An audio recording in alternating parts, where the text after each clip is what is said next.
তো আজকে আলোচনা করব হচ্ছে 17 শ্রেণীর মানুষ যারা জান্নাতে যাবে না, সেই বিষয় নিয়ে আজকে আলোচনা করতে আছি। জান্নাত হচ্ছে স্থায়ী ঠিকানা। জান্নাত মানুষের স্থায়ী ঠিকানা।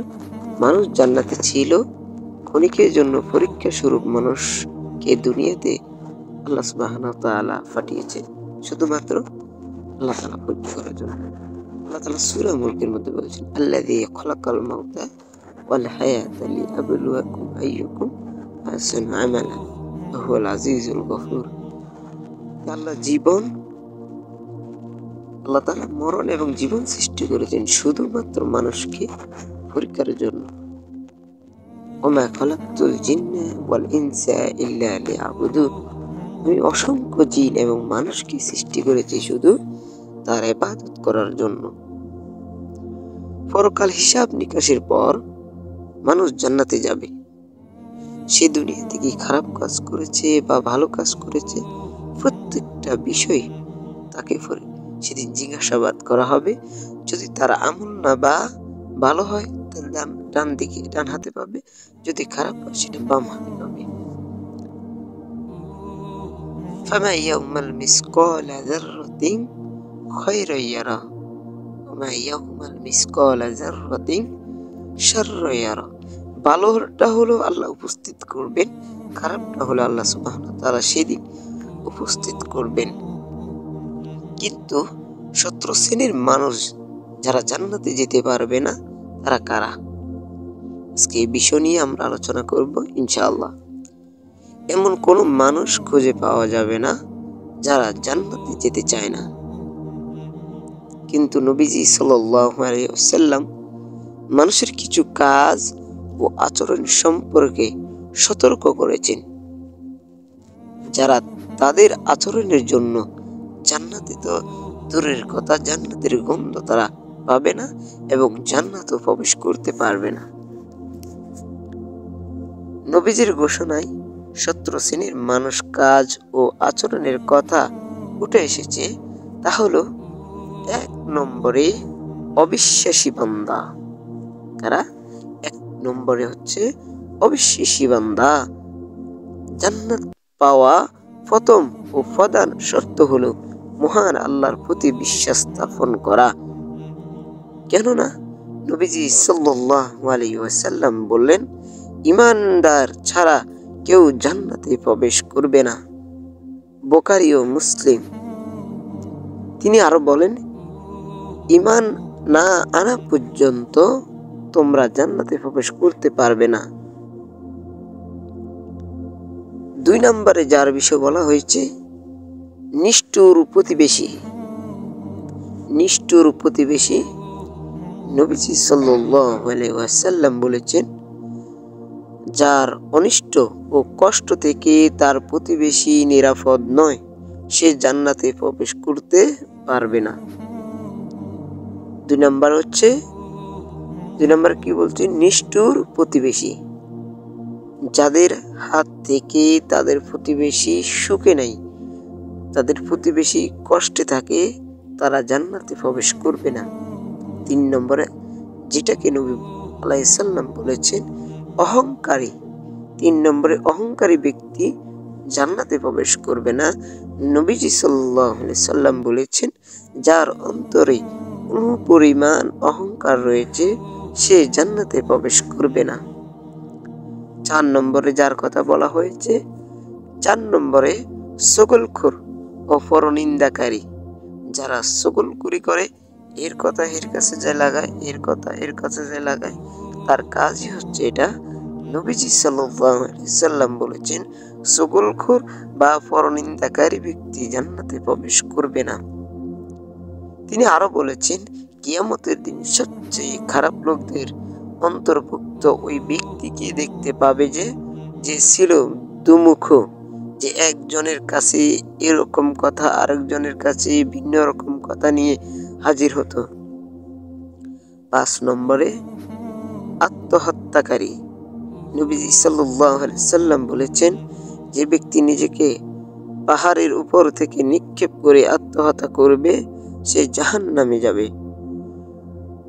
সেখানে পরকাল সব সময় ওইভাবে দুনিয়ার মতো নিজেকে নিক্ষেপ করতে থাকবে অনন্তকাল পর্যন্ত, অনন্তকাল ধরে। যেমন যে ব্যক্তি বিষ পান করে আত্মহত্যা করবে, সে বিষ তার হাতে থাকবে জাহান্নামে সব সময়। এইভাবে সে বিষ পান করে নিজেকে মারতে থাকবে অনন্তকাল পর্যন্ত, কারণ তার শাস্তি হবে।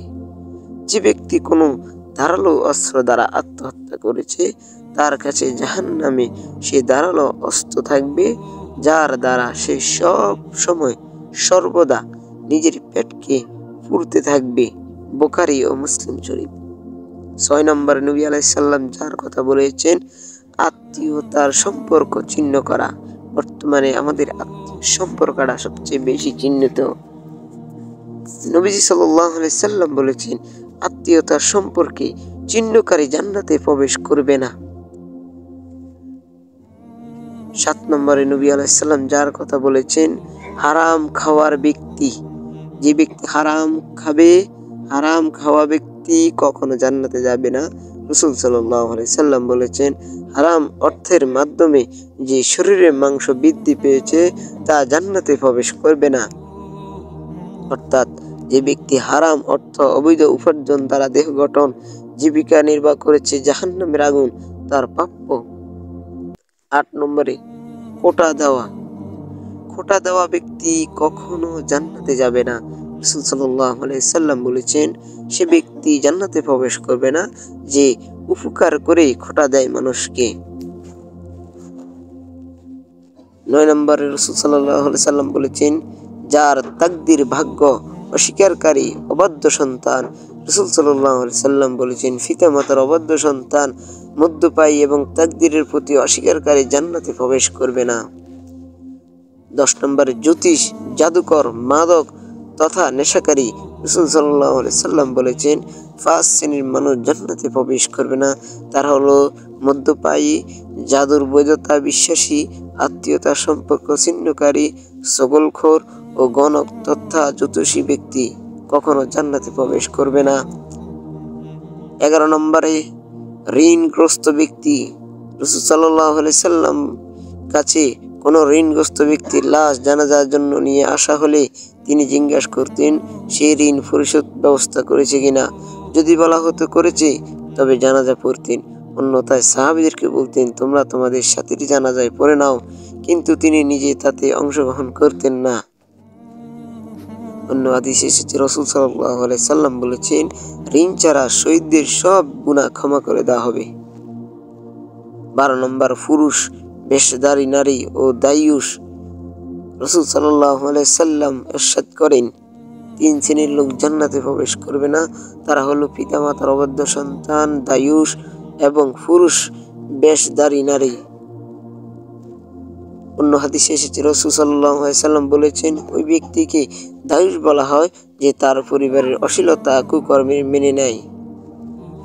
13, ব্যভিচারী, মিথ্যাবাদী, শাসক, অহংকারী, গরিব।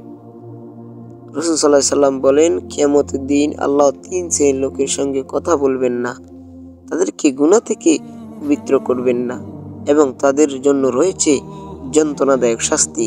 তারা হলো বৃদ্ধ, ব্যভিচারী, মিথ্যাবাদী, শাসক ও অহংকারী, গরিব। 14 নম্বরে, কঠোরতা অবলম্বনকারী, কটুভাষী ব্যক্তি। যে ব্যক্তি মানুষের কাছে এমন বিষয় নিয়ে গর্ব অহংকার করে বেড়ায়, প্রকৃতপক্ষে যা তার কাছে নেই।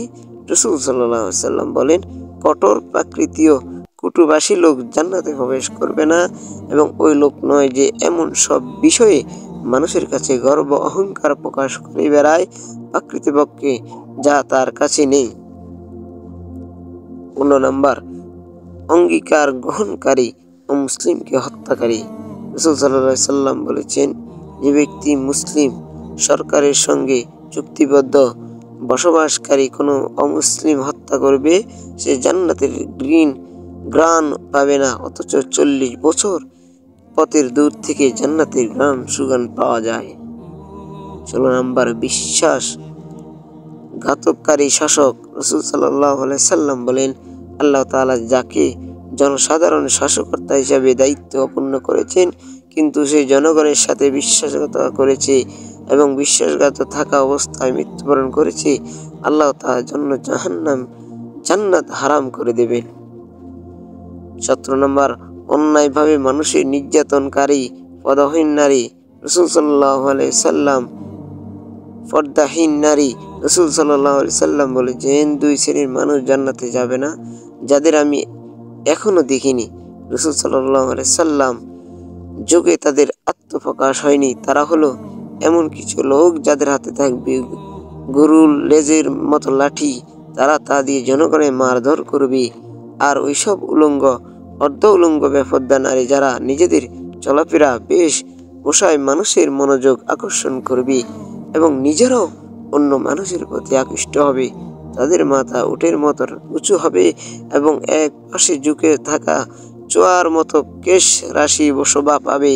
এইসব নারী জান্নাতে তো যাবেই না, বরং জান্নাতের সুঘ্রাণও পাবে না, অথচ বহু দূর থেকে জান্নাতের সুঘ্রাণ পাওয়া যায়। তবে আশার বাণী হলো, আল্লাহ তাআলা বলেন, তোমরা আল্লাহর রহমত থেকে নিরাশ হও না, নিশ্চয়ই আল্লাহ তাআলা তোমাদের সব গুনাহ মাফ করবেন। লা তাখনাতু মির রাহমাতিল্লাহ, বান্দা তুমি আল্লাহর রহমত থেকে নিরাশ হও না। যদিও উপরোক্ত কাজগুলো কবিরা গুনার অনুপক্ত, যারা উল্লেখিত কাজগুলো থেকে তওবা করে আল্লাহর পথে ফিরে আসবে, আশা করা যায় আল্লাহ তাআলা তওবাকারী বান্দাদের সব গুনাহ ক্ষমা করে দেবেন। উল্লেখিত গুনাহের জড়িত ব্যক্তি যদি গুনাহ থেকে ফিরে আসে এবং তার প্রতি কারকমূলক কাজ করে এবং পুনরায় ওইসব গুনাহ না করে যথাযথভাবে তওবা করে, তবে আল্লাহ তাআলা তাদের ক্ষমা করবেন। কেননা মহান আল্লাহ তওবাকারীদের ভালোবাসেন, বান্দাকেও ক্ষমা করতে ভালোবাসেন। উল্লেখ যে আল্লাহ তাআলা নিজ দয়া ইনসাফের ভিত্তিতে এদের মধ্যে যাকে খুশি ক্ষমা করে দেবেন, যদি সে শিরিক থেকে দূরে থাকে। কেননা আল্লাহ তাআলা বলেন, নিঃসন্দেহে আল্লাহ সেই ব্যক্তিকে ক্ষমা করবেন না যে ব্যক্তি তার সাথে শিরিক করেই তিনি ক্ষমা করেন নিম্ন পর্যায়ের পাপ, যার জন্য তিনি ইচ্ছা করেন। সূরা নিসা আয়াত 48। তাছাড়া রাসূল সাল্লাল্লাহু আলাইহি সাল্লাম বলেছেন, যে ব্যক্তি এমন অবস্থায় মারা গেল যে জীবিত অবস্থায় সে ভালো করে জানত আল্লাহ ছাড়া আর কোনো সত্য মাবুদ নেই, সে ব্যক্তি অবশ্যই জান্নাতে প্রবেশ করবে। আবার পরকালের ফয়সালার সময় ঈমান থাকা সত্ত্বেও আল্লাহ তাআলা যাদেরকে ক্ষমা করবেন না, তাদেরকে তিনি জাহান্নামের আগুন নিক্ষেপ করবেন। পাপের শাস্তি ভোগ করার পর আল্লাহ তাআলা তাদেরকে জান্নাতে প্রবেশ করাবেন।